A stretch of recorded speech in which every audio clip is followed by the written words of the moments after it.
call this meeting of the Board of Park Commissioners on Monday, July 11th, 2022 to order.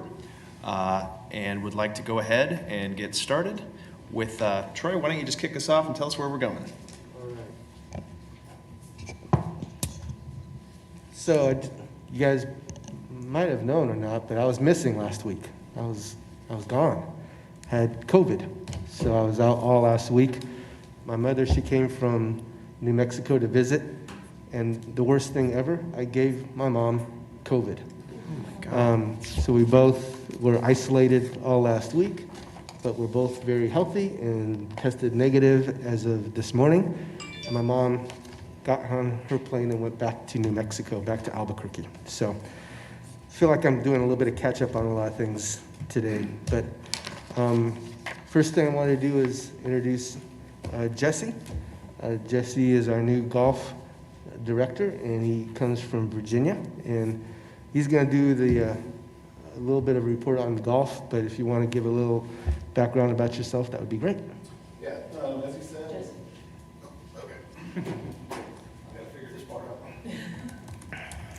Yeah, so first, it's very, very nice to see everybody. Very excited and happy to be here. As he said, my name is Jesse Kaufman. I've been in Virginia for the last couple of years. In Fairfax, Virginia, I worked for the Park Authority there. We had 7 golf courses and 2 monster driving ranges, so it's similar position. A lot to keep up with, and I love doing what I do. I've been at private clubs before. I started my career as a director of golf at private clubs, moved to a Marriott resort in Fort Worth from there.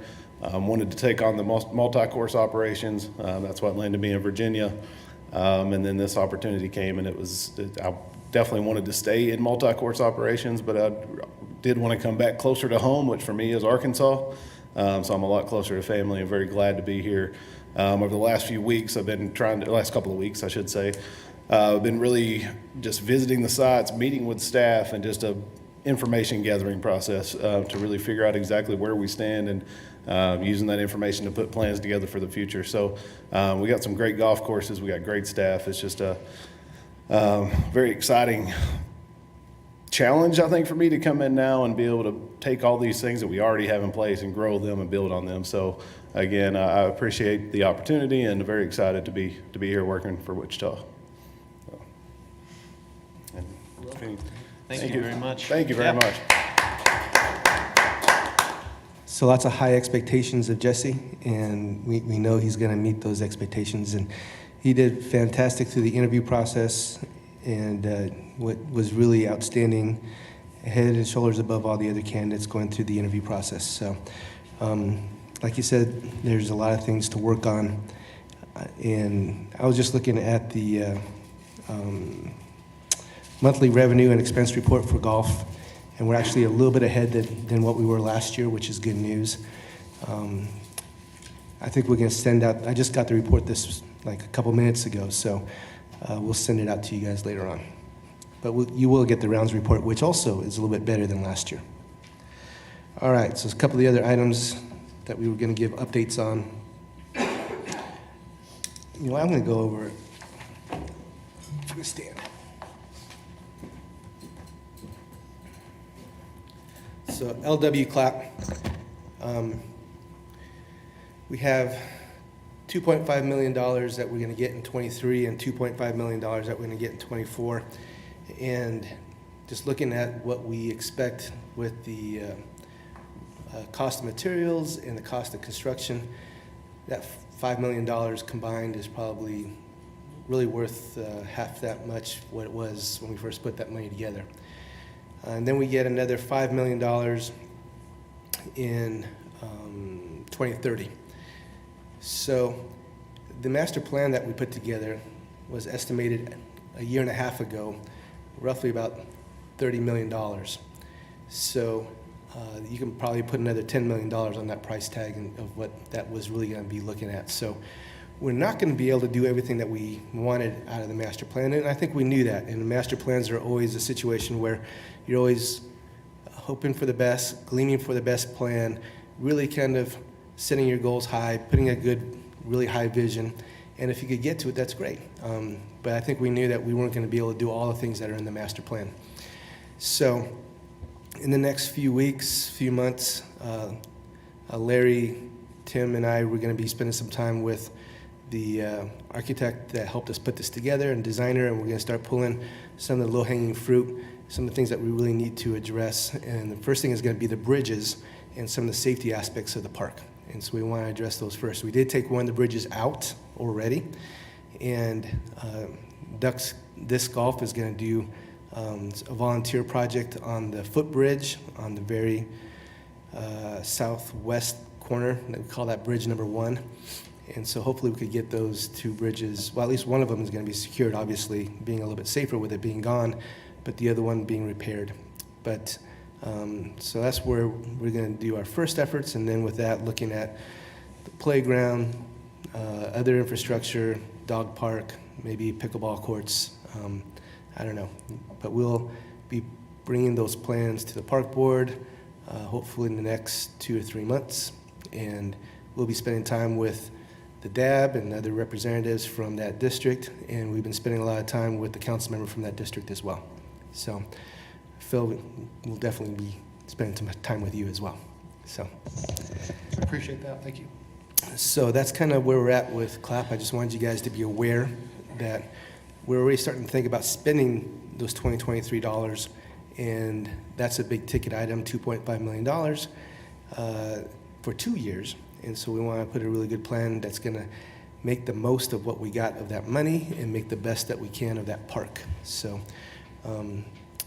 I think a lot of the infrastructure that we really wanted to put in, roadway going through, a new parking lot, amphitheater, and those type of things is going to be really way too expensive for us. And I think it's also starting to lose interest as well. I think a lot of the residents that we've been hearing from really want to see the natural feel, keep the park open, green space, and really kind of reduce any kind of park development only to what's really, really needed. So I think you've been getting that same kind of response. I have been, yes. That was the consensus that I got from multiple people, is that playground's okay, disc golf's okay, but they really want it left as a green space, walking past and those things. So I think we're on the same page. Yes. You tell me otherwise. What's that? You would tell me otherwise. I would, yes. I mean, I got very, a lot of phone calls and a lot of emails from people. Okay. Very good. Well, I just wanted you guys to have an update and know what's going on, so I thought this would be a good opportunity to give you an update. Any thoughts, concerns, or questions? Mr. Palmer, are you sure you always got thoughts and questions? When do we can have the bridges repaired? How about that? I mean, we took the one bridge, I saw you take the one bridge out. When do you think we're going to have start some repairs on the rest of them? Probably what, first of the year? Yeah. Spring? Okay. Yeah, it's going to be a while. We'll be kind of making some designs. We'll be prioritizing the bridges first, but that takes design, and then we'll have to go get a bid. And what we're actually thinking about is these bridges, I think we might have the opportunity just to lift the bridge portion up and repair the abutments, because what's happening is all the water is rushing down the creek and eroding those abutments. And we would have had to do this if it was still a golf course. Just imagine it would be coming out of your budget, by the way. Aren't you glad? Yeah. This might be the cheapest way, but we're still investigating what's going to be the most economical way for us to do that, and we still would have to come up with handrails because it's developed for carts. People are in a cart, so hopefully they don't fall out of the cart, but these bridges actually have no handrails, and so that's something else that we have to make upgrades to as well. So we're going to be investigating what's the best way to make the repairs to the bridges, the most cost-effective and efficient way of doing that. I know we discussed previously too about the signage for the park. If you remember, I asked you Alejo about that. I think so given the prestige of Mr. Clapp and how he was the mayor, the city manager, the parks director, I think that for me is kind of important for us to kind of highlight that legacy. So it's on my red flag of emails still. Okay. So I go through my red flags every once in a while, and I know that's one of the things that we wanted to take care of. I'm trying to wait for us to get a little bit further along in the design. Also, next year, I'm also getting $100,000 for signage around all the parks. And so this might be one where we get a prototype, and this might be the first one that we might pilot, see what the sign looks like, because we want to have brand new signage in the majority of the new parks. So, cool. What else is on the agenda? Next, Chester I. Lewis. Chester I. Lewis. All right. So I shared with you guys a link that has a live feed. Has anybody had a chance to look at the video of the park? Larry has. Yeah, Tim has. Yeah. So this this link has been recording the progress of the construction of the park since the very beginning, and we're at a point where we're finished with the majority of the infrastructure that's in there. The next part's going to be coming in is going to be some of the artwork that's going to be installed, and we're still working with the medical school on their portion, which is the entryway to their building. So we still have some work to do, but if you ever really want to take a look at what the park looks like, take a look at that link, and it has a time lapse. So really, Troy, it just takes 2 minutes to see 2 months worth of work. So it's really kind of cool. It goes really, really fast, so it's kind of cool. So if you get a chance to take a look at it, I just wanted to give you guys an update on that. We are working with Design Council. We got approval of some of the art that is going to be going in, a very influential art that's going to really have an impact on the life of Chester I. Lewis. The family was very supportive of all the items that are going into the history portion of Chester I. Lewis. It's going to be really, really cool. The artwork is probably going to take a little bit longer because we still have to raise a little bit more money for the artwork, but it's coming pretty good. Tim, did I miss anything? No, I don't think so. Okay. Larry, did I miss anything? No, I think still looking at mid-October before it opens. I think you said that. Mid-October, sometime, and we'll have a ribbon cutting. And once I get a date, I'll make sure you guys know about it because I want to invite Governor Kelly to come. Hopefully she'll have time to come. So. Landscape plantings won't be going in until the fall. So if you go there and go, where are all the trees and plants? We're waiting on that, the irrigation and stuff. So. This is going to be a really unique park. This is something that we haven't done before. The way it's designed and the way it's honoring history and a particular person with a lot of life events that's going to be interpreted in the artwork, which is really kind of cool. So, all right. Any questions about Chester I. Lewis? All right. What else we got? Governors of Golf. Governors of Golf. All right. So I called each of you, and I tried to get a hold of Troy, but I didn't get a chance to track you down.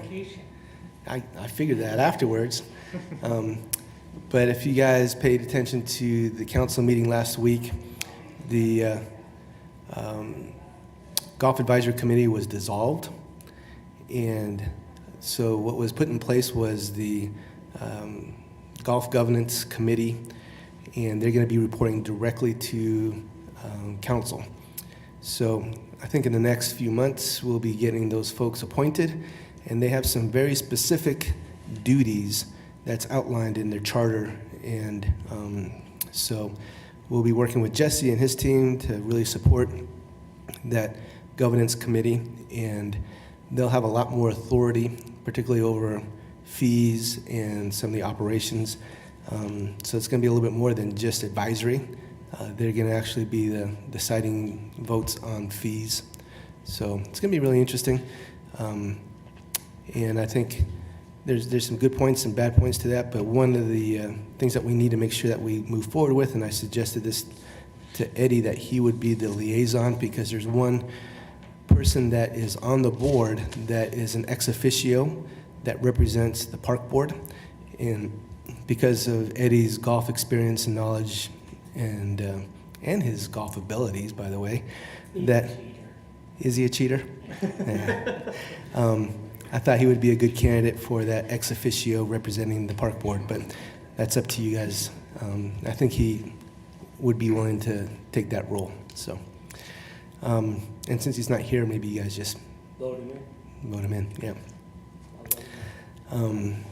So, was any questions about the golf governance committee? So are we going to discuss golf in this meeting going forward, or is it going to come out of this meeting agenda?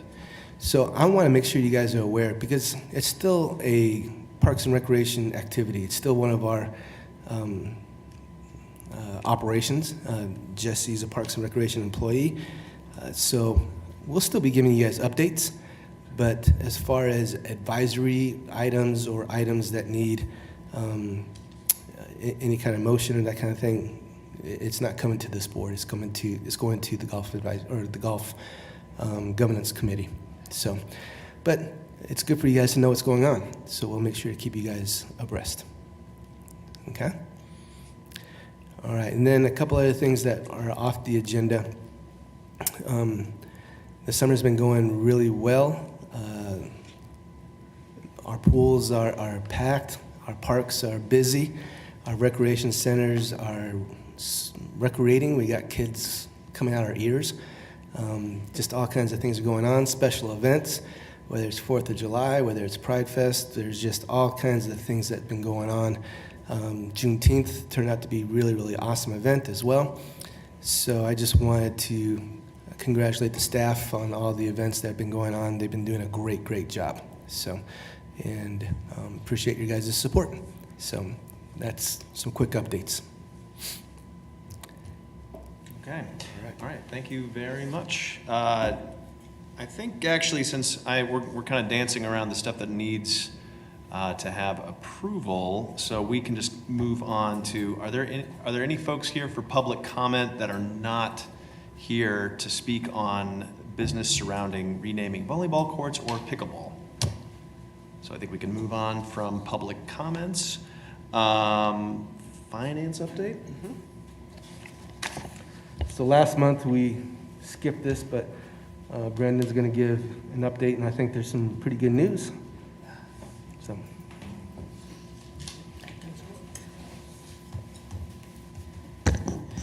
Good afternoon, guys. Yeah, we'll just run through the numbers. These are going to be from January. We're looking at January through June. So revenues are looking good. Recreation is almost $1 million so far for 2022. This is up $378,000 from this point last year. So hitting about 50% of what we budgeted. So we're right on schedule, right on track for that. This includes swimming pools, all the camps. So we're again, one of our bigger, one of the tennis centers doing really well too. So kudos to everybody over in those areas. Maintenance and forestry is bringing in some revenue better than what they did last year. So as far as expenditures go, we are overspending what we spent last year, but we also have a lot more people hired than what we did last year. So looking at the pandemic and all those activities, and we just didn't have a lot of the attendance in the activities that we did last year. But we're still looking really well on what we have budgeted. So I'm really happy with where we're at.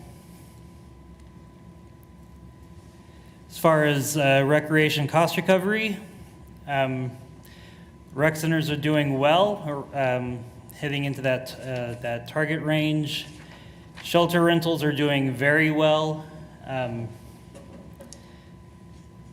I also anticipate this number to increase as we see the new inflatables policy. That's going to be included in the shelter rental numbers. Summer camps are looking great. Summer Discovery, like they're just knocking it out of the ballpark this year. So Also, this we'll see increase next year because we're not running a full 100% program this year, and we will be next year. So we'll be expanding that. Specialty parks, including ice center, tennis center, they're all doing very well. A little bit behind from where we were last year, but I'm not too concerned about that. And then the athletics and pools are looking really well.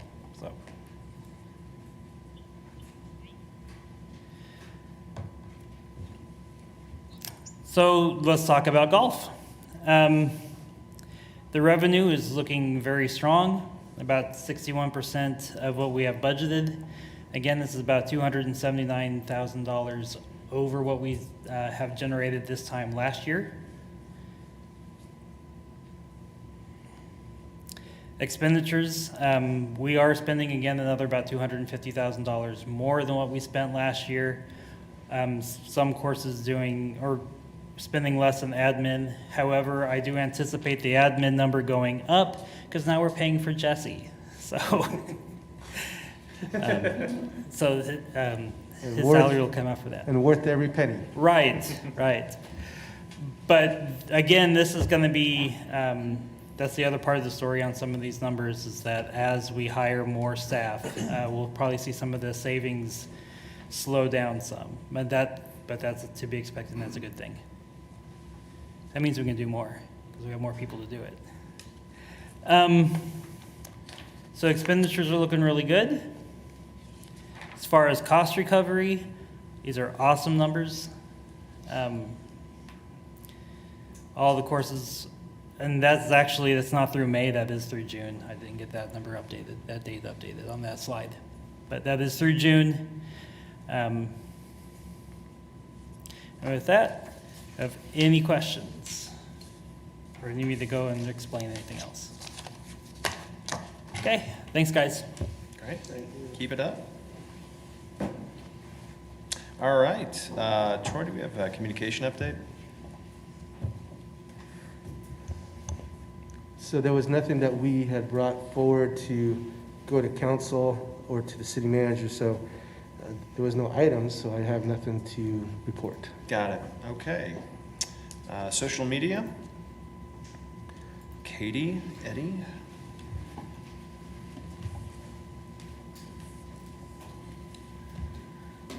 Hello.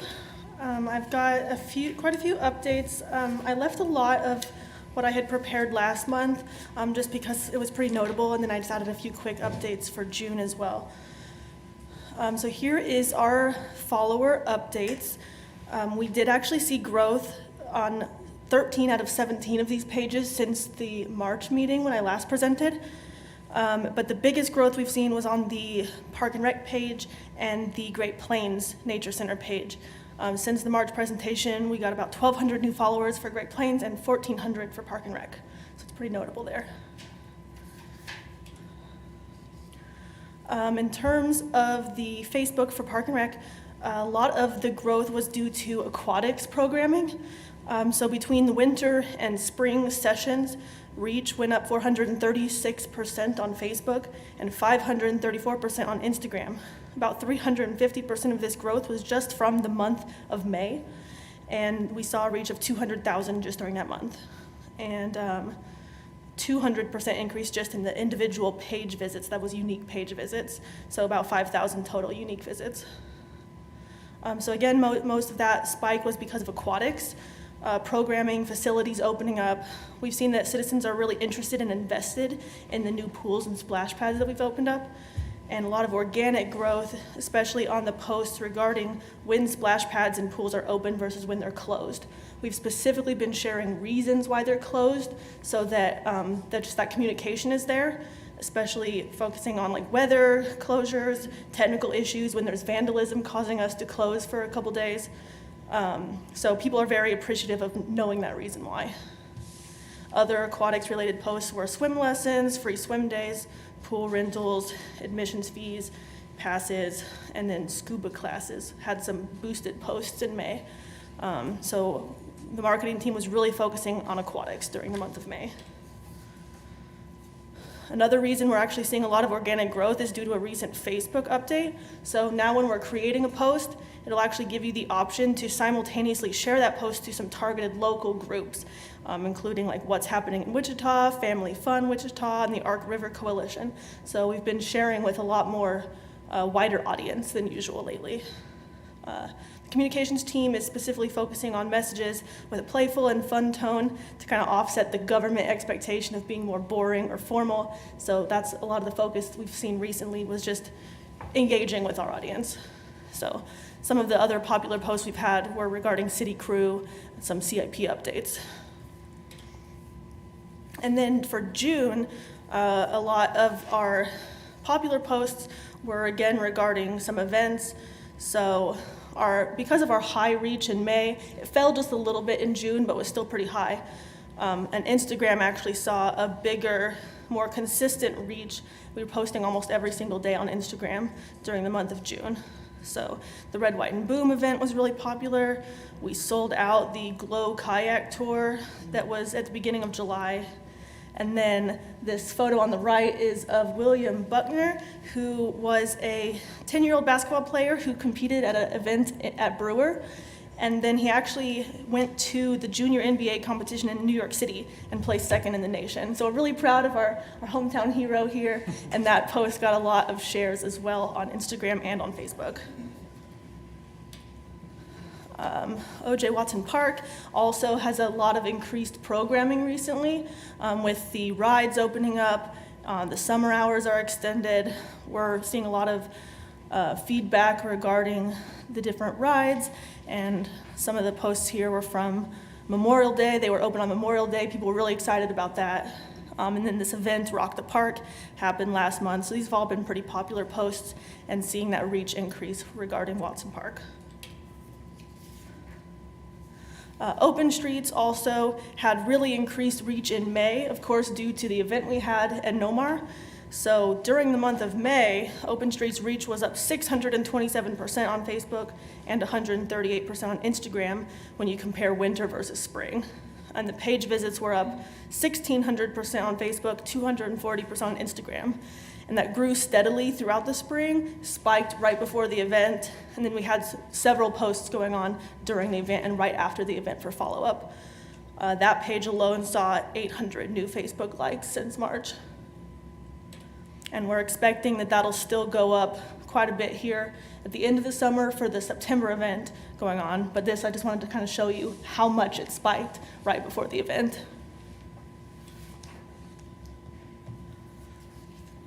Golf, we saw a pretty steady increase as well. Between May and June, there was a 40% increase in the reach, and the unique page visits went up 110%. So we actually had about double the content in June versus in May. So now that summer's in full swing, so that accounted a lot for the reach that we saw. So about 3 of the top 10 posts were regarding the junior tour that's going on. We also had a poster for the golf tournament coming up at the end of July. Some other popular posts, renovations at McDonald, a couple different renovation projects going on right now, and then several staff highlights. So here we've got our new director, Jesse, shared a video. We also shared about the National Golf Teachers Appreciation Day and shared pics of the different pros and assistant pros at the courses. And then Kristen Goodnight with Junior Golf Foundation was named the Velda Warden Volunteer of the Year for 2022. So we were sharing all these different staff highlights that really kind of engaged our audience. Nafsker Park, again, every time we have events going on, we see little spikes in our reach. So the Facebook page reach was about the same, but Instagram went up 380%, almost entirely due to the City Pride event that went on. So that one had a reach of over 4,000, 263 likes, and 118 shares on Instagram alone. So yeah, we shared that video on Facebook as well. We asked for volunteers. A local photographer shared some photos, and that photographer's page got over 600 individual link clicks. So it was pretty exciting that event was so popular in the park. And then we also had the Wind Surge in the Park event where we aired the away game on the big screen on June 29th. That post alone had a reach of almost 13,000. So we're pretty excited about that. We've got a few more Wind Surge games coming up over the summer, so hopefully that'll continue to reach a lot of people. And that's all I've got. Does anyone have any questions?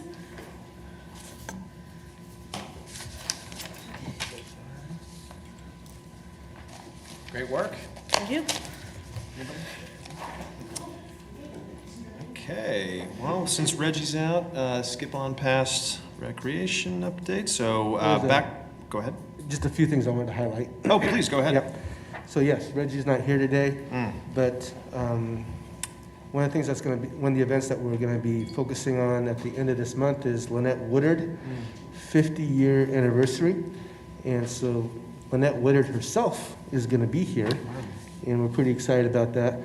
She and I are gonna be playing a game of horse, and I know I'm gonna beat her. Oh, that's but we'll great. see. All right, we need to have that live stream, Katie.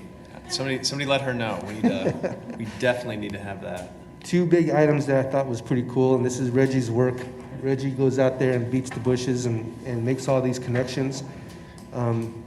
In a few days, or is it this week or next week, we're going to be giving out, in cooperation with local sponsors, 700 life jackets.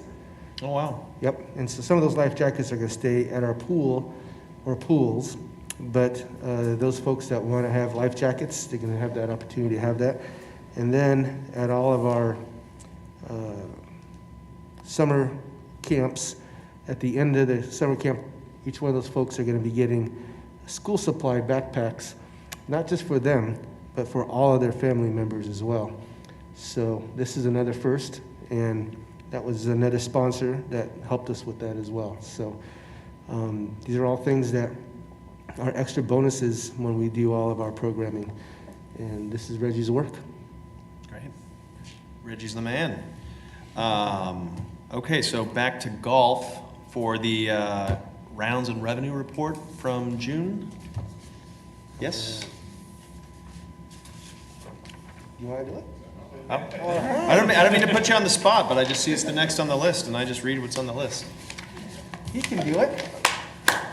All right. I just Since didn't want to throw him underneath the bus, but Well, since it's positive, I don't mind to do it. If it was bad, I'd be like, nope, that's all you. No, okay, so I don't know the format that you guys normally do this, so if there's any questions that you have, just stop me and I'll try to probably let Troy answer some of those. So we'll start the rounds comparison. This is last year compared to this year.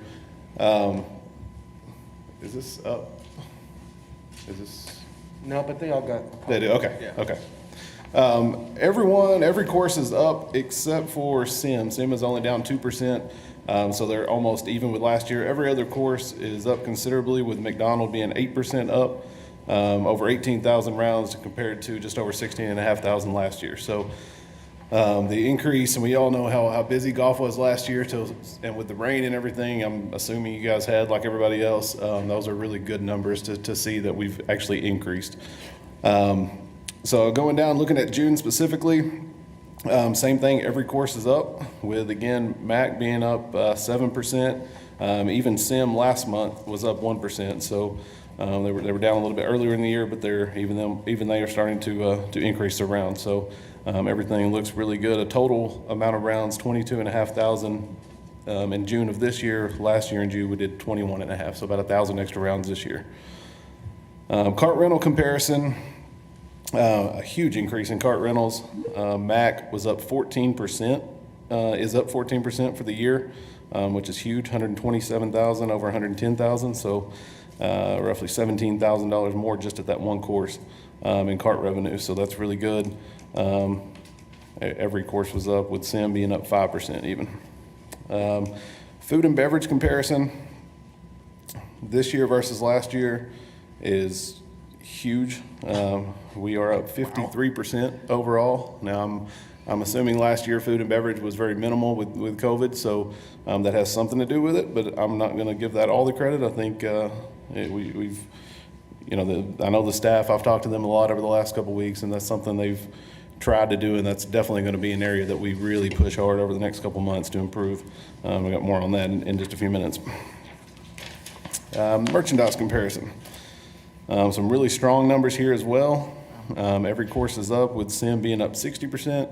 I don't think they really had a pro shop to speak of last year, so Colin's adding more and more merchandise each week, and he's kind of new to that game, so we're going to work with him and help him out there. Tex is up 24% in merchandise, and the big spender, the big revenue generator is Auburn Hills at $87,000 worth of total merchandise compared to $72,000 at this point last year. So really, really strong numbers in food and beverage and merchandise, which is a very good sign for golf. The memberships, this goes each month. We've added a few memberships pretty much in each category. Other than junior, we stayed dead even, and we lost one couple. Everything else, the adult, we added a few, so everything's continuously going up. We're at 1,618 last month. At this point, we were at 1,604, so slowly increasing, again, with a big push, and that's another goal, is to make a bigger push to get some more memberships. Such a great deal. I think it's with the right marketing, we can increase that fairly easily. The driving range comparison, a little bit down, and I don't know with the weather, a lot of times the course can stay open, but the range has to close, so I'm assuming that has a part in this, but even so, it's not down a lot. Auburn's down 11%. I know when I came to do the interview, the range was basically underwater, so I'm thinking that's probably a big part of that. And then Tex is almost even, and Mac is nearly dead even with last year, so not too bad there. Then looking at the weather report, we had no days where all 18 holes were closed on any course. Auburn and Tex had one day where they had to close 9 holes. The ranges were, Tex was closed 11 days, and then Mac and Auburn were closed 7 and 5. So there were some closures on the range. And we were on the cart path about an average of about 7 or 8 days at each course, a cart path only. Rain averaged about 8.5, 9 inches at each course.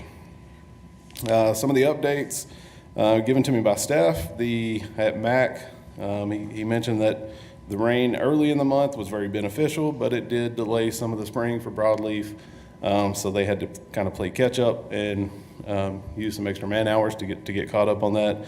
Along with the bunkers, there was a lot of washout, so I've heard from a lot of our golfers and our guests that the bunkers were bad the first of the month, so he's put an emphasis on that, and we've kind of started working on a plan to get the sand traps improved. Lake and bridge construction has started at Mac on the 6th hole. They've started that. The overflow wall on the main irrigation lake is complete. That lake is now able to hold over 600,000 gallons more compared to before the repair, which is huge. The overflow structure on hole 18 is almost done. That's going to allow for the addition of 1 million gallons in that body of water for us to use for irrigation. And then finally, the old bridge on number 17 has been demoed, and they are working right now to rebuild with the new structure. So a lot going on that course, and I've talked to several players that they're very excited to see stuff happening right now. So it's when you go out there, you see it happening, and it's a very good thing. Auburn Hills update. They got their new Toro mower. I'm not sure how long ago that was ordered. It's a big fairway unit. Everything's back delayed, like everybody knows. So it's when you get a piece right now, you need to have a celebration at a party. It's a very important piece of equipment. I went out last week and watched them mow a few strips, and it's definitely going to make things a lot better to keep the fairways in shape there. Couple of updates. Or anybody have any questions about any of that report? Good. Okay. A couple of updates. We have hired a new superintendent for Sim Golf Course. He is in orientation right now, right above us. So he will actually start at the course tomorrow, so we're very excited to have him. The only maintenance position we have now, and it's posted right now, is the assistant super at Tex. It closes this Friday, so if you know anyone, tell them to jump on it and try to get it in before Friday. We also, this is very exciting, especially for me, we just had someone accept the offer for the new food and beverage manager that will be over all 4 courses. So Yeah, very exciting. Kevin Bishop is his, and I'm sorry, the new super, his name is Darren Dorman, the new super at Sim. So, and then the new food and beverage manager, his name is Kevin Bishop. Got here my first day. I was on that interview panel, and he was very impressive. So, I think he's going to be great to work with. And a lot of the things that I've seen during my first 2 weeks that I think can be done fairly quickly to make big improvements since he's coming on, and that's his specialty. I'm kind of holding off on a couple things just to put his eyes on it with mine, so we can put some ideas into motion and improve those areas. There's a lot of little things that I've seen as I went that we can do either fairly inexpensively, or some things won't cost anything that we can make quick improvements. There's a lot of, I won't get too into detail because I could talk for an hour, but just a lot of uniformity, things that are being done a little bit different in each course that I think that need to be done the same. We need to have uniform across the system. Each course is going to have their own things that are unique and they have to do, but there's some things that I think we can get on the same page, and it'll allow the courses to communicate with each other and kind of lean onto each other and help each other out. So definitely a lot of opportunity there. I've already started kind of putting together some ideas for junior golf, and then just some more events, not just tournaments, but just customer and guest appreciation events and those type of things, just to bring people out to the courses and show our appreciation and have a lot of fun. As far as the course conditions, I'm trying to get out and play the courses, because you can stand at the clubhouse and look at them and they look good, and then you go play and you realize, my old superintendent used to say, they're good from far, but they're far from good. And until you play, you don't really know exactly how they play. So an unfortunate part of my job is I've got to play golf. So I'm trying to deal with it. And then on my end, I'm working with the finance team to kind of create some reports that I would like to see, so I can track and kind of get this information to staff, give them ownership so they can kind of take ownership of their budgets and get that excitement and kind of create a new energy and a new buzz. And I think right now it's very exciting because we have a lot of fresh eyes coming in, and with the new board of governance and everything, it's kind of a fresh start to come in and really make some very good changes in the golf program. So, So just to add a couple comments. So when we went to council in regards to third-party management with Kemper, the minute that we found out that we were going to keep it in-house, we started going through our recruitment process to hire all of our staff, and we had 8 vacancies in full-time positions. I think it was 8 out of 21. So it was very important for us to get going, and this includes Jesse's position. And the person that really kind of spearheaded this, actually there's 2 people I should say, all the behind-the-scenes paperwork and all things that make things happen is this lady over here that did tons of work to make that happen. And not just with golf, but with also dealing with all the other hirings that have to go on as well. But Shanna Applehans took the lead on hiring all these other superintendents, assistant superintendents, assistant golf pro, the food and beverage manager. She really kicked butt to make all that happen. And so for us to get 7 out of 8 positions filled within, let's see, March, April, May, June, within 4 months is really, really incredible. So I hope the golf folks see this and see that there is a commitment from this department to make that happen, and was a huge commitment to push that and make that happen. So we filled those positions, and already they're having an impact, and we're filling them with really good people. And I think there's going to be a lot of positive things going to happen in the future because of these employees. So just wanted you guys to see what that effort means. It's not just a matter of putting a advertisement out there and hopefully you fill it. Those active recruitment, that's how we found Jesse as well, was we just didn't put something out there. We actually went out and called people, went and found people, recruited them to come to work for us, and it's a long process, but we found some really good people for golf, plus some of the other areas as well. So just wanted to point that out. One other thing I wanted to point out as well, McDonald, I don't know what is going on with McDonald. It's doing really well, far more surprisingly well than I ever expected, which has some good and bad outcomes to it. One of the bad outcomes is that we just don't have enough carts. Golf carts is at a premium out there, and we have some issues with some of the electric carts. About 4 years ago, we replaced probably about 75–80% of the fleet, and poor McDonald, they did not get the latest and greatest carts, and now we're starting to pay for it because we are having carts die along the course. So that's one of our biggest priorities that we want to go after, is replacing those carts, and we probably want to get a surplus of carts as well, because when we need to rotate carts, maybe it's to other courses, or when we need additional carts, we just don't have that right now, and so that's probably something we want to do as well. So Jesse has his hands full on that, as well as maintenance equipment replacement is another thing that we're working on right now. So,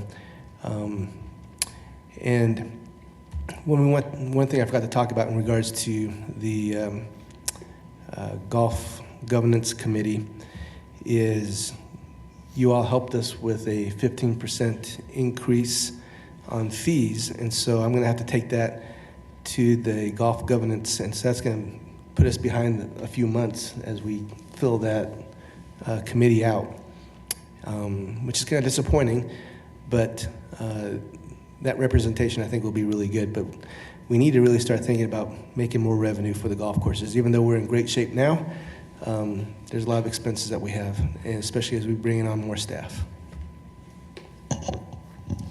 Thank you. All right, hey, thank you very much. And Jesse, I just wanted to say it's the first time since you got hired. I wanted to say I was very pleased to meet you, and so I'm very pleased to see that you were the candidate that moved forward, because hearing your ideas really, I was excited to hear what you have in mind, and now you have a great base to work off of, and I'm really excited to see where we can take that and just take it to the next level. So best of luck, and thank you for being here. Thank you. I appreciate that. Yeah. So, okay, let's go ahead and move on to park maintenance and forestry with our host, David McGuire.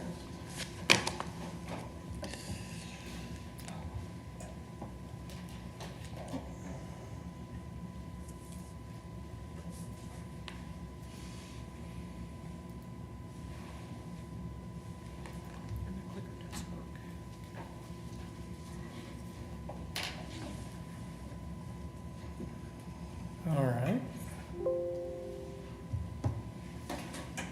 I'm not going anywhere.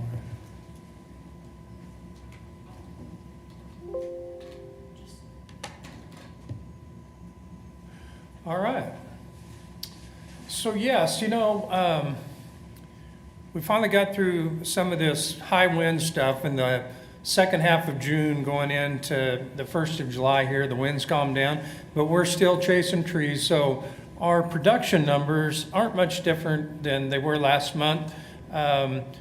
We're not doing a whole lot of pruning. We're still chasing tree branches and stuff, and we've gotten most of the street trees taken care of. Now we're trying to take care of the parks. There's still a lot of down trees, branches in the parks and so forth. So our production numbers really haven't changed too much. We're still doing the same kind of thing there.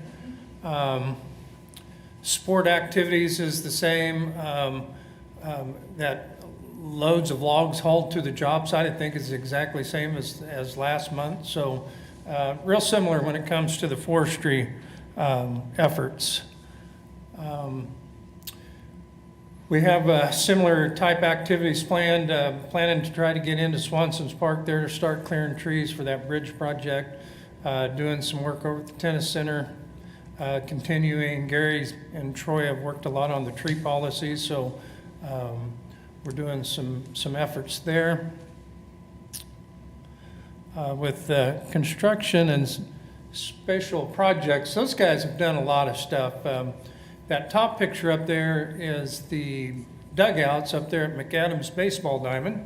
which were in horrible shape. That whole ball diamond just needs rehabbed and remodeled and made better. So we finally, we went through that period of rain, and we finally got that project done. We installed some new pipe gates down there at Watson Park for the new venue, removed a bunch of graffiti throughout the city, did some trip hazards over there at McAdams, so you can see the different activities, pictures of the stuff that we've been working on. We had to close all the drinking fountains there when we had the boiled water advisory. Had to reopen all of those. Did a lot of playground safety inspections. Emporia Park, that playground had been damaged, so we got the playground at Emporia Park back open this last week, so that was pretty cool. We've been working on topping off a lot of the wood fiber safety surface at some of the playgrounds, making those look a little better, especially up there at Evergreen Park. It needed a lot of help, so the special projects guys have been very busy. Some of their support activities, A. Price Woodard Park, we went out and helped with the Juneteenth, did a lot of work with that. Picked up we put the bleachers up several times this month. You can see the shade structure there at the swimming pools. We had to go out and help with all of that, so that took up quite a bit of time. Another neat thing that we helped with, that we supported the libraries, was the story trail that's up at Evergreen Park. Tim helped design all that, lay all that out, and it is a storyboard, and as you walk through the trail, you actually can read the pages of the book, and by the time you get to the last stand, the last display, you've read the whole book. And then the idea behind that is to trade out those pages and have different books throughout the year. So that was another cooperative thing where we provided some staff. The library folks helped find some volunteers, and we did it on a Saturday morning. So pretty cool event. Makes a nice addition to Evergreen Park.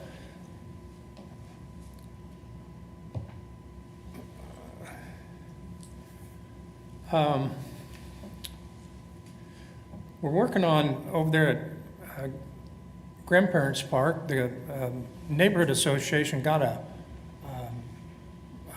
grant to buy some equipment for that park, and we're finally getting around to installing it. So we're going to install some swings over there at Grandparents Park. They've been looking forward for that for quite a while now. We're going to rehab the Chisholm Creek Park fence that's out in front of the building and the entrance to the park, make that look better. Complete the repairs for fire damage, play equipment, and Emporia Park, we've already talked about that.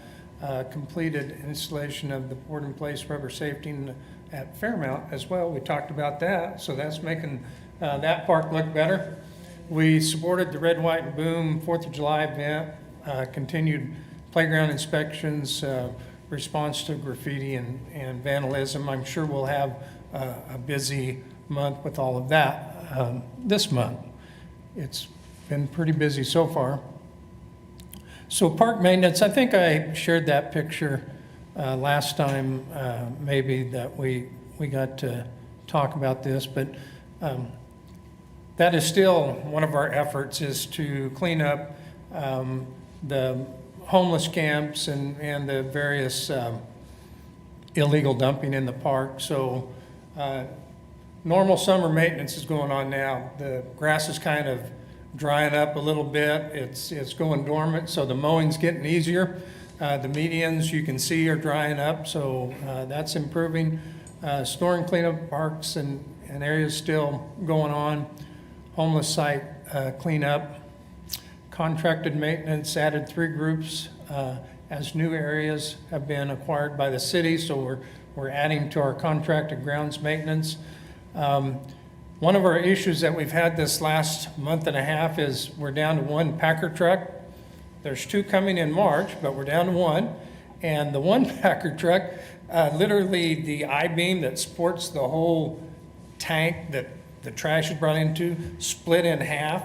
And so they had to bring that back together and weld it back together. And we are still going down the road. We were picking up trash Friday, and so we're doing what we call our winter schedule. And people are starting to get mad about it, you know? We're not picking up trash as fast as we should, and it's starting to show. But it's because we're down to 1 Packer truck. We've done a similar thing. We've tried to look at rentals and that kind of stuff, and there just isn't anything that we can rent. Public Works doesn't have anything that we can borrow, so we're stuck with our 1. Maybe clear until March till we get both of our new trucks. We've supported the Recreation Division in a lot of their activities, which requires us to go out and help set up and that kind of stuff. So all in all, it's great that recreation is keeping us so busy because we got a lot of cool recreation programs going on, which is awesome. We want to do all of that, and it just challenges all of our work on getting regular, normal work done throughout the week, months. That's about it. Any questions? No? All right. Thank you, David. Well, it looks like we are not going to reach quorum today, so tisk tisk on us all. So I would just say to the folks who are here to speak on issues that we're looking to get a vote, we are not going to be able to proceed with that. So what's the guidance, Troy, in this case? Do we just want to defer until next month? Sorry again for the time here, and we will, moving forward, try to mitigate for that. Looking at the clock, I would say if each one of them wanted to give 5 minutes of an overview so we can be a little bit more prepared for next month for the vote, just to give a little bit of an overview. So while they're here, give an opportunity for them to talk a little bit about their subjects for about 5 minutes. Okay. I think that's definitely doable. So Daryl, you're first up. Just if you can give us 5 minutes of an update since you were here last. Thank you so much for being back. Oh, you're welcome. Thank you for inviting me back. Absolutely. And I'll start talking when I get to the mic. Okay. And you'll start the clock. There's not really a clock. Not really a clock, but, about 5 minutes. Okay, you might remember Jesse, welcome. And I should invite you to Fairmount Park. It's a beautiful park. First park west of the Mississippi in the United States. 3-hole golf course at the time. Fun fact for you. Last time I was here, I gave you guys homework, and Troy told me it didn't work that way. I don't give you guys homework. I do the homework. And so I just want to bring these, I did the homework, and you can pass that around to everyone.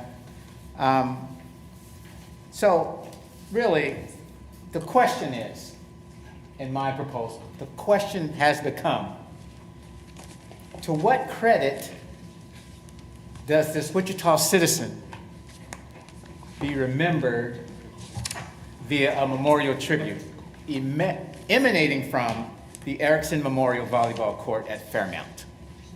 Okay? To what credit does this citizen be remembered? And just wanted to go through this really quick with you. I did your homework.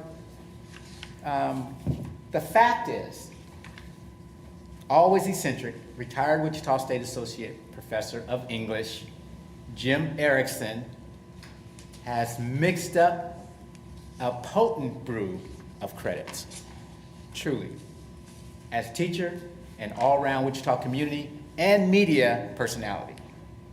You may know Jim Erickson, Dr. Jim, you may know him as Dr. Jim Erickson, actually, who arrived on the campus in 1964 to teach his academic specialties, 18th century English literature, my favorite, Shakespeare, and also narrative in terms of literature and film. Dr. Erickson is a graduate from Minnesota with a PhD. He taught at Wichita State for 32 years before he retired in 1996, you know. And I mean, the guy is just in love with the written word and film. I'll just go through this really quick. You may know him. He's been on local TV. He's known as Old Flick. That's a term of endearment. You may know him from his movie reviews at KMEW. And speaking of that, not to put any pressure on you, they cannot wait until you guys come with the decision because they can't wait to make a story on this one. This is a real good story for KMEW. You know, maybe you might know him as a movie review commentator on KMEW. That was his thing. He did that since the 1970s. Or for his acting role. You got to remember, he played in a Chinese movie called King Kung Fu. I don't know. I don't want to date you guys, but yeah, he was pretty awesome in that movie. Let me just end by telling you that, you know, my former life, when I served under Dr. Bardot at Wichita State University, my job was to build bridges. And I know a bridge when I see one, and I know a two-way bridge when I see one. So what Dr. Jim Erickson did as a professor and a resident, he was my neighbor, he built bridges between the academic community and the tavern-going community, the resident community, the pedestrian community. He brought people together via volleyball. And we're surely going to miss him. But in his memory, we can, you know, keep this thing going. He called it a social world. He would bring people together over volleyball. And so thank you, Mark. David, I just want to call you baseball, Mark McGuire. David. He's my cousin. We've got our sand there ready to go. The Fairmount Neighborhood Association, whom I represent, they are got the benches that they're going to provide the wood for the benches that were provided from Wichita State, and we just need now the formal yay from the either the council or Bob Layton's office or the city clerk's office. But you know, thank you. And I don't know if I have to come up here again. If I do, I'll be back. I want to go visit my mom next month. She's in Charleston, South Carolina. She's 92. I'll be very careful to wear my mask around my mom from Troy's example. And this lastly, as I sit down, I just want to say again to Jesse, I didn't know I was such a geek, man. I love this meeting about all the parks and stuff. You know, it's pretty awesome. And not to give you any work, but Fairmount is like the natural topography. It'd be great for a driving range. Just you wouldn't have to do anything, but maybe put some webbing. Maybe some webbing along the pedestrian. But the topography is just perfect for driving range. Okay. Thank you so much. Thanks you guys. Thanks for letting me come to your meeting. And if I have to come back, I will. If you have any questions for me now, I can answer any of them. Anybody have any questions for our speaker? Okay, well, since there is a lack of quorum, we don't have any further action on this. I definitely wanted to say thank you very much. Unless staff has thoughts they would like to share at this time, otherwise we could move forward. So up to you, Troy.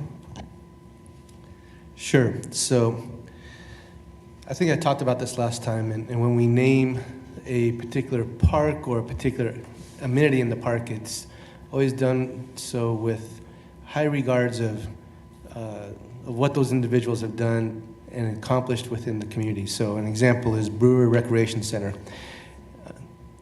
Mayor Brewer served 8 years as an African American doing some great work within the community.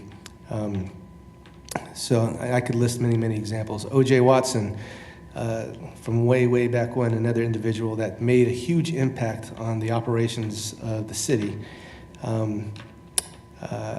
Clapp Park, our first Parks and Recreation director and a former mayor, very prestigious, did a lot of things for this community. Lynette Woodard, an international basketball star that brought a lot of attention back to Wichita and still comes back and does great work in Wichita. So not to diminish the work of this candidate, but some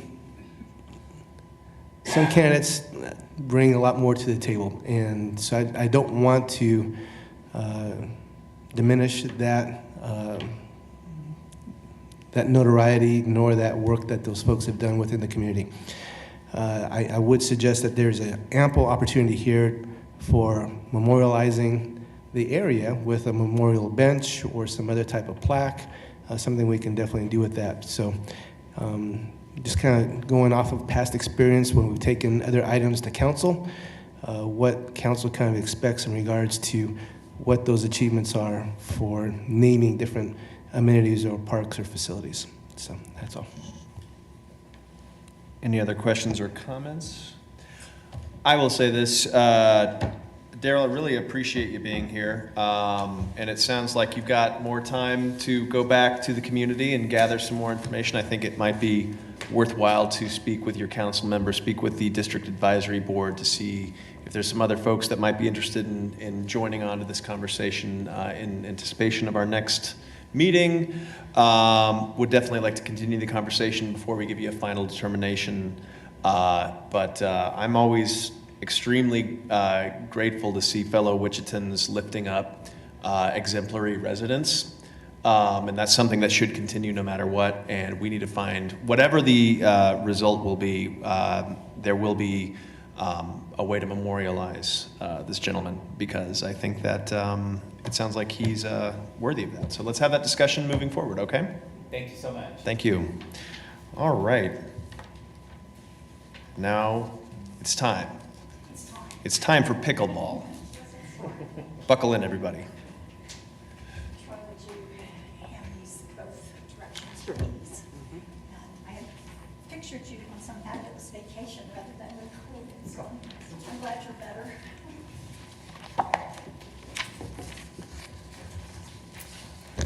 I'm Becky Middleton, and I was here last month, and I actually anticipated not having a determination today because we had our homework to do as well, and we had to gather letters or emails to Troy about people's pickleball story and why they feel like the lights at Edgemore should be shared with the pickleball community.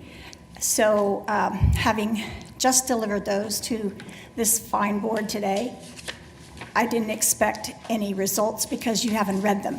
So I look forward to next month in asking for your help with converting 2 tennis courts under the lights at Edgemore into 6 pickleball courts and maintaining and keeping the existing 6 pickle courts as well. So if you have any questions, I'd be happy to answer them. If you've read some of the letters, great, but I hope that most of them are positive. I have not had the opportunity to read them myself, but Could you introduce yourself for the record? Oh, Becky Middleton, did I not say that? I don't think so. Did she? Oh, I'm sorry. Then I apologize. Please. No Shame on apologies. me. Sorry. No apologies I just realized it necessary. wasn't on the agenda. I'm like, oh man. Okay. You'll get used to me. All right. I'll be back next month. Okay, good. So anyway, that's about all I have. I think the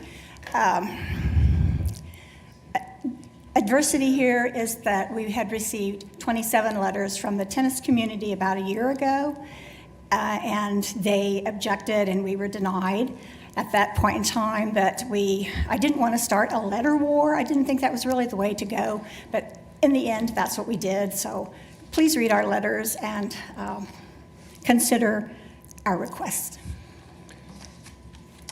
Any questions for our guest? So a couple items, if you don't mind. Oh, please go ahead. So all these letters were directed to my email address. I received about 90 emails, and some of them I was actually presented as a council member or a member of this board with all kinds of influence and decision-making abilities. But for the most part, the question that was asked, were they positive letters, and they were all extremely positive about their experience and their wants and needs in regards to pickleball. Health issues, social issues, I wouldn't say issues, but social opportunities, just a lot of opportunities to increase fellowship and activity, which is great. That's exactly what the Parks and Recreation Department wants to do. And so with the limited amount of budget that we have, we're always looking at the best way to use our resources. And this has come up not just once, but twice, 3 times, and this is probably the 4th time this has come up in regards to extending the playability of these courts into the evening. And obviously, in the heat of the summer, there's opportunities to play as late as 11, 12 o'clock at night. I think we have some of our facilities are used that late. I've heard stories where people have actually drove into the parking lot and shined their lights onto the pickleball courts so they can continue to play, or bring some other kind of lighting device so they can continue to play into the evening. Golfers do that because the golfers are crazy, but so are pickleball players.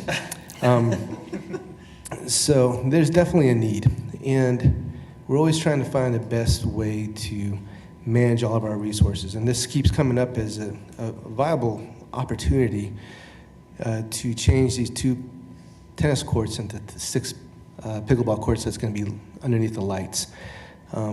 So again, close to 90 emails I think we received, or I received, all of them positive about opportunities and the growth. Obviously, we're going to be having a new pickleplex down at South Lakes, which is going to have 20 courts. There's a couple other opportunities of adding a few more courts here and there. One of the ideas that we keep coming up with when we do all of our recreation activities and start planning for amenities, instead of having courts all over the city, whether they're basketball courts or whether they're horseshoe courts or whatever, that just gives us more maintenance to do. And the idea of what we really want to do with, such as dog parks, is strategically put dog parks in different parts of the city. So we have 4 or 5 of them strategically around the city, so everybody has that opportunity. If we have a dog park at every single park, well, that means we're going to have a whole lot more maintenance. And it's the same thing with the tennis courts, and the same thing with the pickleball courts. So adding new courts is really, really a difficult adventure for us because it's going to cost us a whole lot more money, especially if we want to light those. And when we're doing a project that we're going to be spending $3 million down at South Lakes to do just that, have 20 courts, half of them hopefully will be lit. That will take care of a major portion of the pickleball needs, but still probably not meet all the needs that I'm getting at a regular basis. So here's our dilemma. What's the best use of these amenities that we have? So that's a further discussion I think we're going to have through next month. And if there's any other questions that you guys have, please let me know. I think there's an ample opportunity to meet everybody's needs, and that includes the tennis community as well. So a couple other questions. I'd asked Becky to be prepared to give us some facts so we know exactly, because I hear a lot of different rumors. What are the costs in regards to what would it take to put lights up? What's the cost in regards to actually switching over tennis courts to pickleball courts? What kind of funding do you have? How much money have you raised? What kind of matching opportunities would you get from different organizations? So financing is always a big question. So if you can share that homework assignment, that would be great. Happy to do that. Right now, a few years ago, when we first started thinking about lights at Edgemore, we came up with a committee called Light Up Edgemore, and the city was being inundated with calls because people had so many ideas about where they wanted pickleball courts and where they wanted lights to go. And so the city asked us to come up with a committee, and so we did. We came up with something called the leadership team, which kind of intercepted some of the calls and noise that you all were hearing. And so people came to us, and we were able to start pursuing at that time fundraising events. And so we put on tournaments and asked for donations, and at this point we have $10,500 in our checking account.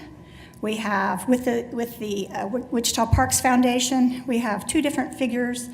There were a couple of people out of their office this past week, so I didn't have time to get breakdowns on these numbers. These are just sums. So the Edgemore has $2,572 and also $6,065. And we have some leftover funds from Riverside that was not spent to develop that improvement project that was held down there last year. So in total, we have about $26,000 money to give to this project. It won't cost the city. And then we look to the Wichita Parks Foundation to help us and possibly match our funds. They've said that they would consider that strongly. We had at one time given them like a $120,000 figure, and we've really whittled that down now. With this plan, it's doable, it's affordable, and it should be done. Like option one, the most optimal plan would be to convert those 2 tennis courts and convert them to 6 pickleball courts under the lights. That's the least expensive, most expedient, and efficient way to get to the goal. It still leaves 4 tennis courts there. The objection came from a private school that held their practices there. That's plenty of courts to have intramural tennis practice. It also is the least expensive option. We've discussed flip-flopping things, take the 6 pickleball courts that exist, put them where the tennis courts are, put the tennis courts where the pickleball courts are. That does nothing but raise the price, doubles it. The other part of that is we have those courts at Edgemore were donated by the Latner Foundation back in 2015, and I would have to go to them and tell them that their gift is not being put to the best use. We should be building on this gift, and I could never go back and ask them for donations. So this family gives millions to our city, and I like to respect that. The other option is to continue to pursue lights that fit the specs of the city and the budget of $50,000 or less. So those are our options. I think option one is the smartest way to go. That's about all I've got on that. Any questions? I guess, can we just get like a rundown, Troy, of like, of all those things you went down, right? Here's your methodology, and you're thinking about all those things, right? Because I remember when the school gave us their methodology last year, why they had to have 6 or whatever else it was, right? For tournaments or whatever else it was. So we can kind of give you the best advice based on all these factors that kind of like lays them out. So for next month, I'll put together a matrix. The school had talked about for their tournaments, they needed 6 courts. Well, we definitely have different areas that have 6 courts. We could go to Riverside, we could go over to McAdams Park, and we can host tournaments there. And they can still have their practices at this location. So there's definitely different options. And like I mentioned, the whole idea of building is always great. We always want to build more, newest and greatest things, but that also puts on an extra burden in regards to more maintenance as well. So if we can convert things and put it in a situation where everybody can work together, then that's great. The demand that we get for those tennis courts is not that high, with the exception of these tournaments, and we can probably do these tournaments in other places. Well, obviously, they're going to have a different opinion. So they shared that opinion last time as well. Revenue-wise, there's not a whole lot of revenue that we make off of these tennis courts, and we could probably do more tournaments there and raise more revenue with pickleball. So those are all things to think about, but revenue is not always the bottom line. There's that delicate balance of what's best for everybody. There's got to be a win-win for everyone here. So what I'll do is I'll put together a matrix of some of the pros and cons and what are some of the options. Okay? All right, anything further? All right, thank you for your service and your consideration. We'll see you next month.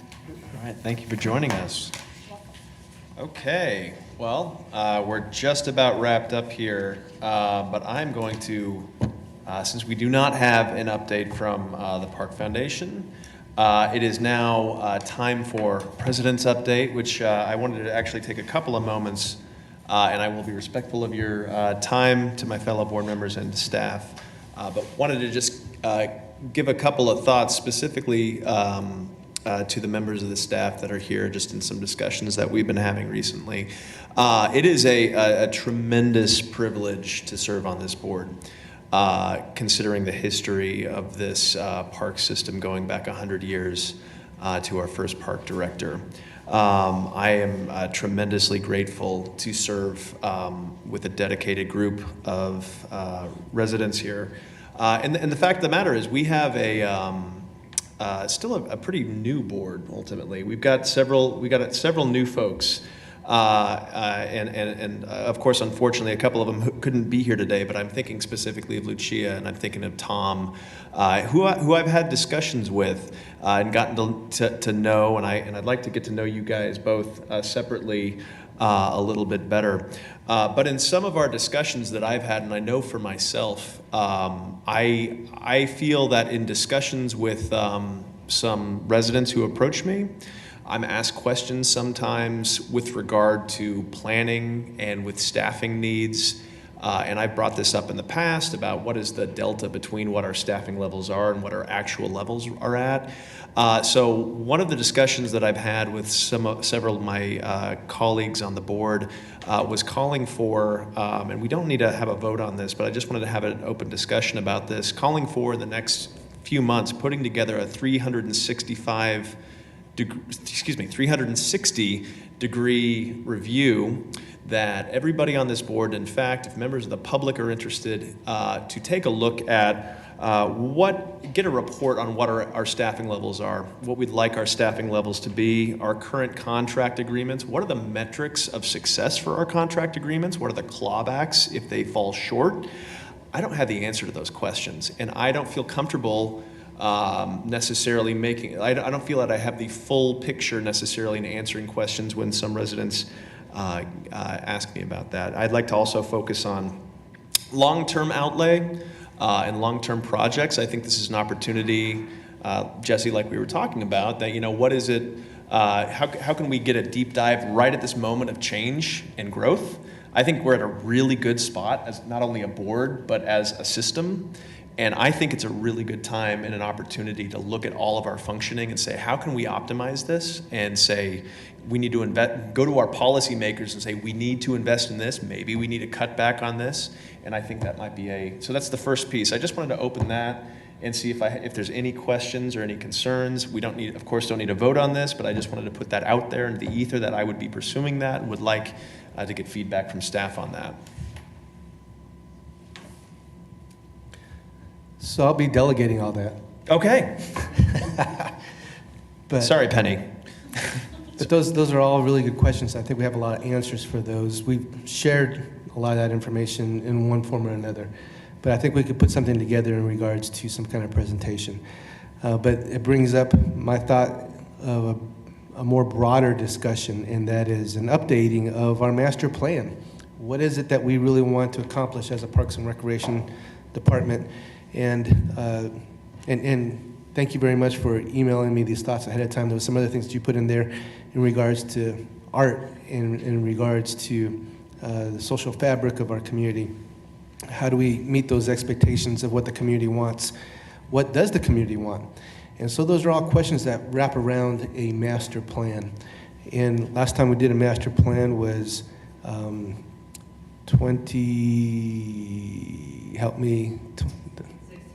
16 was our update, but yeah, 2008. So when we did an update in 2016, so that right there is actually 6 years older. The original 2008, that is going on 14 years old. A lot has changed in 14 years. A lot has changed in 6 years.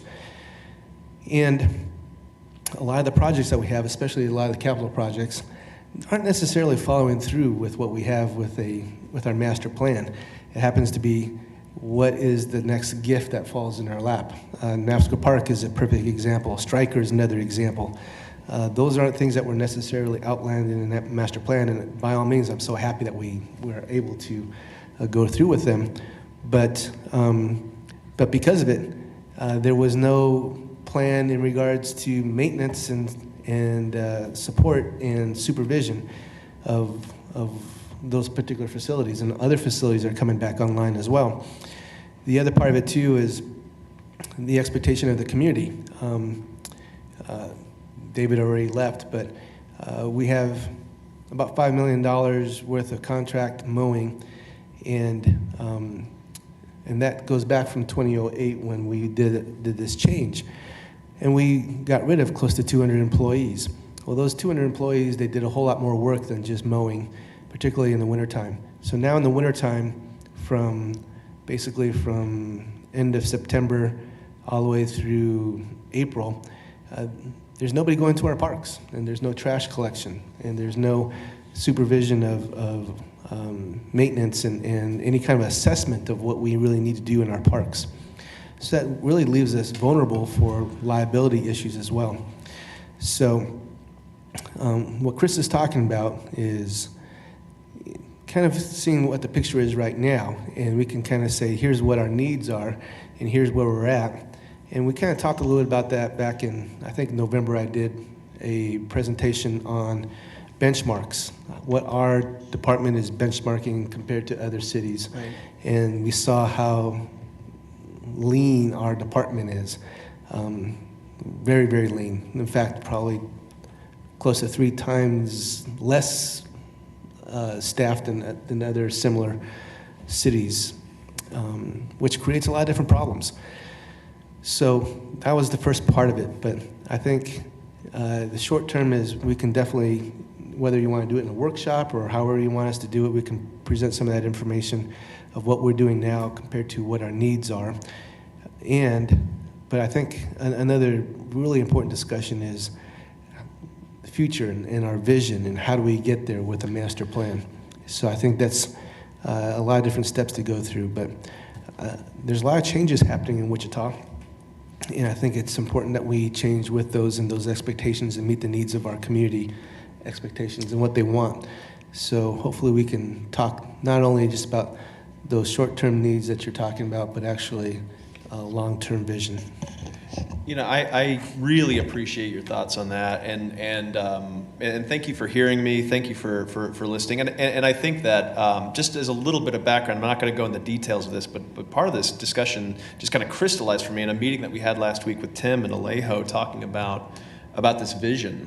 That what is the prism that if a developer comes to us and says, I want to develop on this, or if we have a piece of a park asset and we're making future decisions on it, I don't really know I know what my values are, but I mean, like, how is it that we can lay them out to the public and with this board and talk about, in my view, when we talk about the next 100 years, how is it that we can focus on these assets being built with human flourishing in mind, meeting human needs, because as the largest landowner in the city, it's frankly a huge responsibility when we recognize that we represent the common space. This is where residents of our city, they may not have a backyard, but they certainly have access to a park, and they have human needs everywhere they go in this city.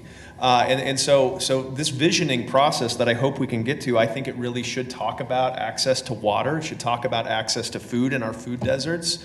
And how can our park assets play a role there? Transit access, neighborhood integration, of course, economic development opportunities. There have to be everybody holding hands with each other and saying, this is our city, these are our assets, and we got to lock arms for a changing economy, and we have to focus on sustainability as well. How are we going to roll in a tree policy with all of this? There's a whole lot of factors here that I think we can take the opportunity, not only as a park staff and a park department, a park board, but open it up to the public, open it up to other departments and say, how can we row in the same direction and build assets and secure our assets for decades to come, especially in this time of federal investment in particular, is really, I think that we'd be missing an opportunity to make certain that these assets, down the road, we'll be thanking ourselves that we put ourselves in this right position. So I did not have more on that at this time, and at the risk of going over, I didn't know if anybody had any feedback, any questions. I would open it up to fellow board members,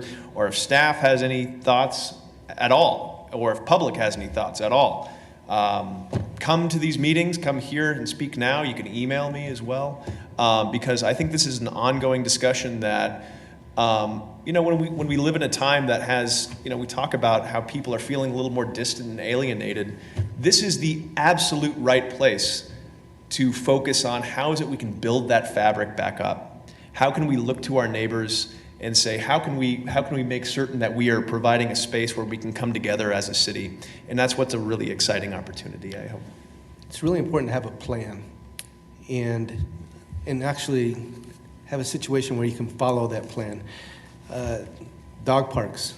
We've come up with a small master plan, conceptual master plan of what we can do with our dog parks, because they're getting more and more popular and there's more and more demand and need for dog parks. Same thing with pickleball courts. What is our strategy for the future of providing recreation and activities and support for our community? Crystal Prairie Lake. Fantastic project that was born of an idea back in 2010. So that's 12 years ago. And I think there was actually an article that went in a newspaper. I can't remember what the article really said, but talked a little bit about where we are with that and what is it something that we truly need? Is that something that we truly want? Is that something that we're ready to make those commitments to follow through? So those are all questions that I think if we can work with a master plan to start putting those thoughts together on a very systematic and strategic manner, instead of just, we're going to do this year and we're going to do this year because I got a couple phone calls, or obviously there's need. But what are the priorities? And how do we make those priorities in a situation where it's a win-win for everybody? Okay. Do you guys have any thoughts? Any questions? So I would just say, for a lot of the citizens, they don't recognize what we do as a park board, right? The first thing I got from a resident is, I've emailed Councilmember Hoheisel 3 times, and I haven't got a response. I'm like, if you had called me, more than likely that same week you had a request, it would have gotten done. I think for a lot of citizens, they don't understand kind of what our capacity, what we can do for them. And I think that's sometimes where we're missing the mark too, is that if they understood that, sometimes our role is sometimes more than advisory. We have a very working relationship with Troy and the rest of the staff that we, if you had a question, we probably could solve it, and you wouldn't add another email to the council member's box. And it probably would have been done. So I think that's a lot of it, is them understanding that our role kind of varies depending on what we're discussing. Some of it's advisorial, some of it's because the property is held in deed by the park board. So it just depends on, what we're talking about. But more than likely, we probably get them more action quicker than if they went to the council member directly, because there's 61,000 of you trying to go to that one same council member at the same time. And it's a lot for them. And they also have 100 other competing priorities. So I think that, if they understand more about what we can do for them, I think that also would help as well. And I think really the challenge I would have, not only for staff, not only for residents, but for staff as well, is how is it, what is it that we could do that we've not been thinking of? Because, like, for example, the inflatables policy is a perfect example. Somebody just hit me up and they happened to find my email and they said, well, you're the guy who's at large, so that must mean you're at large and in charge, I guess. I don't know. So he hit me up, but working with staff, we were able to make that policy happen. And really, it's just a question: how do we deputize everybody in the city to say, these are your assets, and we want to make certain that you can take ownership and be able to do all of the things that make your life worth living here in Wichita. So I think I totally concur, and being more visible with that. And really being open to feedback and continual citizen engagement, It's hard. It's a really hard thing to do. And it's a visioning process that I think that we can get some really exciting stuff. I mean, these meetings are important, and it gives us the ability to give you guys feedback, and I'm hoping we're doing that. But at the same time, I just don't want to come here for 2 hours a month and that's it, and then we give you advice and we go home. I don't think we're serving you, at least in my perspective, we're serving you well by doing that. Right. If I'm wrong, you tell me, but that's just kind of, where I'm at. I'd echo that. I mean, this is the minimum in my views, coming to the meetings and whatnot. Like, there's so much more that we can do, of course. I concur. I mean, sorry. Question? Yeah. Yeah, I just want to make a quick comment. I think because of what we've seen in the last 2-3 years. Do you mind going to, because we got people following along, sorry. That's okay. I just want to make sure everybody following along on YouTube. Larry here from Principal Planner, Public Works. I think most of you know me, landscape architect. I think what I've seen recently in the last couple of years is the demand for public open space and parks has increased dramatically because we've been exposed more to the use of parks. I think people have become more aware of park open space. And then I think the other thing that I see recently that has kind of been the proof in the pudding is the demand for public open space, even in our downtown area. With the advent of Nafsker Park, you can see the success of that open space in our downtown area. And so I think you're right, Chris, in that, and Troy, it's an important time to recognize that there's some momentum, but at the same time, the demand for public open space and parks and rec has grown, but we have a staffing level issue to support that demand that's out there. And so I know that's challenging because we are finance people here and we're trying to run a city and we have all the challenges of all the other departments as well. But that's kind of what I see, and I think Troy's right. Back in 2008, we had MIG, which is a company out of Seattle, do our PROS plan, our public recreation open space plan. We dusted it off as soon as Troy came on board. He recognized that we needed to dust off that plan very quickly and kind of regroup. But I agree that plan needs to be totally re-looked at. Crystal Prairie Lake is an interesting subject. I grew up in this community. I'm very passionate about being a citizen of Wichita here. We have 2 generations of people in the city that have never been exposed to a public swimming beach. All those public swimming areas, they don't exist. I mean, they're all privatized. So there was a vision there, and Troy's right, there was an incredible vision. Maybe we can't do all of those things, but I think there is a demand for, okay, I want to go to the lake. Do I want to go all the way out to Cheney Lake or Lake Afton? What if we had something closer? Mm-hmm. So just a few comments, and I'll be quiet. No, this is great. Thank you. Yeah, there's definitely a demand. There's definitely a higher expectations of standards. Picking up trash in the wintertime is a standard that we're not meeting. The opportunity to pick up trash on a regular basis at our parks is an expectation, and it's a standard that we're not meeting. Our trash truck is folding in half. How can we meet those expectations? So I think it's important to make it clear what those expectations are and what those standards are and what resources we need to meet those standards. A couple other areas that we're really weak on is in regards to accessibility of our programs and providing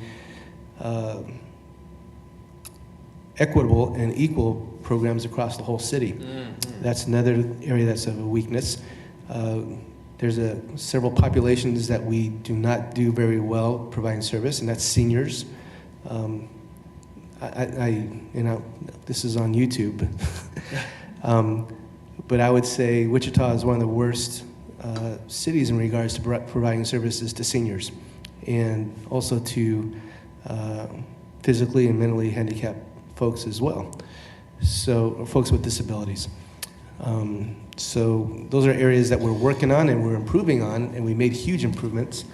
And by the way, another area that I was really excited I should have talked about earlier is through our Miracle League, we received another $5,000 donation that's going to pay for uniforms and pay for coaching and for equipment for baseball this coming fall for those folks that use our Miracle League field. These are folks with disabilities that just love to be active and play, and we are able to provide that service. But that's probably a really small percentage of what we should be doing.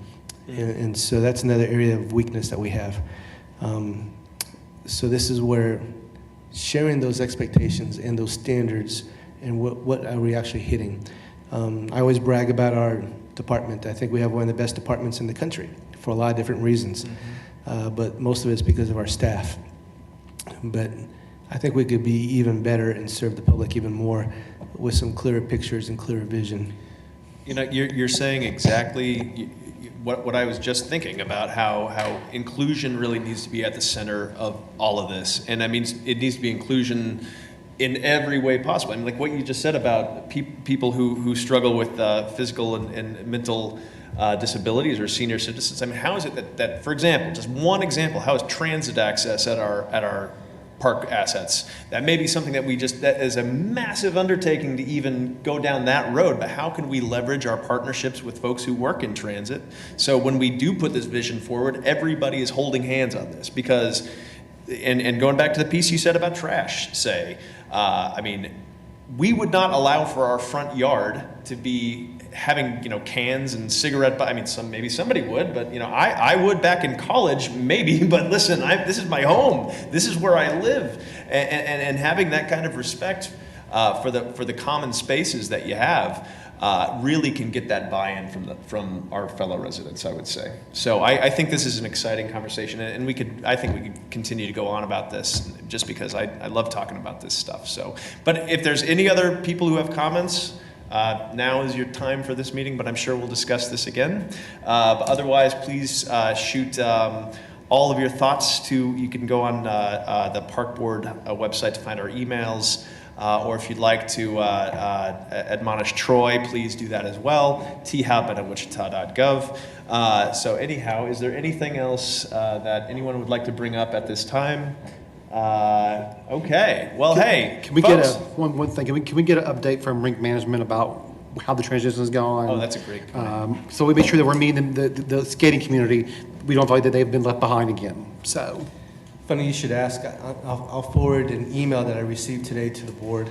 The skating community was extremely appreciative and has really said some great things about rink management services. We've gone over and above to make some repairs and upgrades. We bought a brand new Zamboni. Well, not brand new to us. And the cool thing about this Zamboni, it was actually at Madison Square Garden, and then it went to Michigan, and now it's here. It's I think a 2004 model. So there's still a lot more to do.